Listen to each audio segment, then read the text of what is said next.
Imagine a dance so wild, so uncontrollable, it literally kills you. Not from joy, but from sheer, horrifying exhaustion as your body gives out. What if I told you that 500 years ago, an entire city fell victim to an epidemic where people twirled, stomped, and shook themselves to death? This isn't some made-up horror story. It's the very real, terrifying mystery of the 1518 dancing plague. A medical nightmare that still puzzles us today. We're going to peel back the layers of this bizarre event, explore the dark theories behind it, and understand why humanity might be more fragile than we care to admit.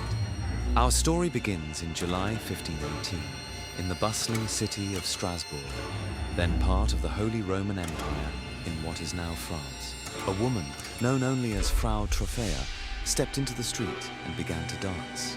Not a gentle sway, but a frantic, unstoppable jig. For hours, then days, she kept moving, her feet never resting. People watched, confused, then concerned, as her movements grew more erratic, her body twisting and convulsing. This wasn't a performance, it was an affliction. Within a week, 34 more people joined her, caught in the same involuntary, tireless rhythm. By August, hundreds were entangled in this macabre ballet, their bodies jerking and flailing without consent. Contemporary accounts describe them as being possessed, unable to stop, their faces contorted in agony and exhaustion. This isn't just a quirky historical footnote. It was a terrifying public health crisis, a dance of death unfolding in the town squares and cobbled streets. So, what on earth caused this horrific phenomenon? Scientists and historians have wrestled with this question for centuries, proposing several chilling theories.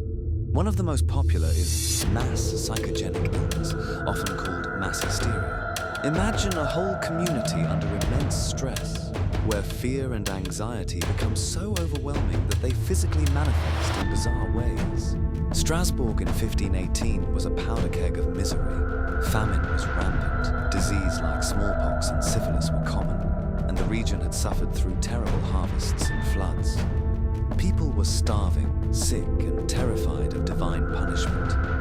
In such a vulnerable state, some believe the initial dances, perhaps under extreme psychological pressure, triggered a psychological contagion. The idea is that the mind, under enough strain, can trick the body into believing it's experiencing something real, even if there's no physical cause. The sight of one person dancing uncontrollably could have spread panic and an unconscious desire to conform, or perhaps a shared delusion, pushing others into the same horrifying movements. Another theory points to ergotism, a poisoning caused by a fungus called ergot that grows on rye and other cereals.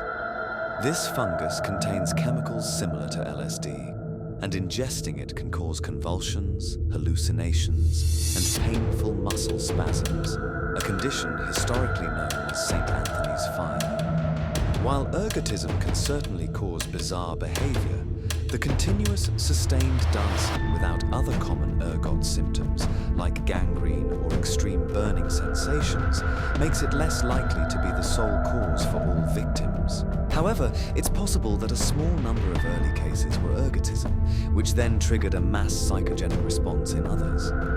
The sheer scale and prolonged nature of the dancing, where people kept going until they literally dropped dead, points more strongly to the psychological factors compounding any initial physical triggers.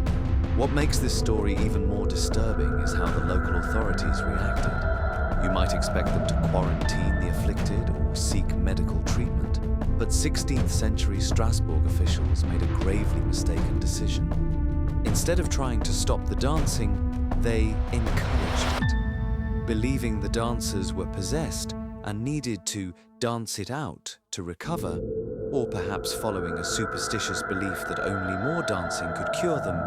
The city council actually cleared market squares, hired musicians, and even built temporary wooden stages. Their logic was that if the sufferers danced continuously day and night, the plague would simply pass. They assigned healthy citizens to help the afflicted keep moving, thinking physical exhaustion would break the spell.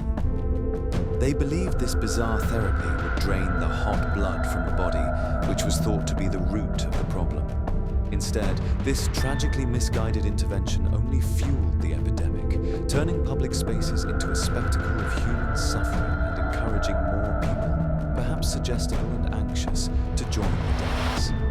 It was a horrifying example of how a lack of understanding, coupled with desperation and superstition, can turn a crisis into a catastrophe. The physical and biological realities of the dancing plague were nothing short of gruesome. This was no joyful celebration. It was a slow, agonizing demise.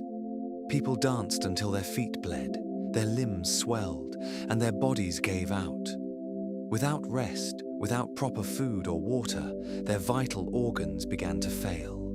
Many suffered from dehydration, their bodies parched and depleted. Their hearts, working overtime for days on end, simply couldn't keep up, leading to heart attacks and strokes. Broken bones, muscle tears, and raw, blistered skin were common. It's estimated that at its peak, the plague was killing around 15 people a day, collapsing from sheer exhaustion and heart failure right there on the streets. Imagine the horrifying sight. Hundreds of people, some foaming at the mouth, others screaming, all locked in a perpetual motion that was slowly but surely leading them to their graves. This wasn't just a bizarre historical event, it was a mass casualty incident caused by an unseen, terrifying force that drove people to their deaths.